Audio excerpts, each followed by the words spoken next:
क्या आप सूखी खांसी से परेशान हैं? सूखी खांसी, जिसमें बलगम या म्यूकस नहीं निकलता, सिर्फ गले में जलन और खिंचक रहती है।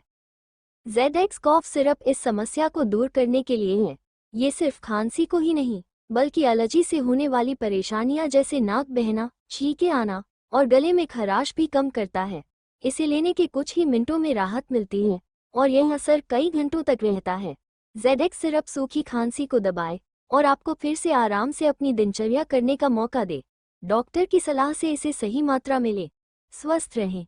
अगर आपको यह वीडियो पसंद आया हो तो लाइक और सब्सक्राइब जरूर करें।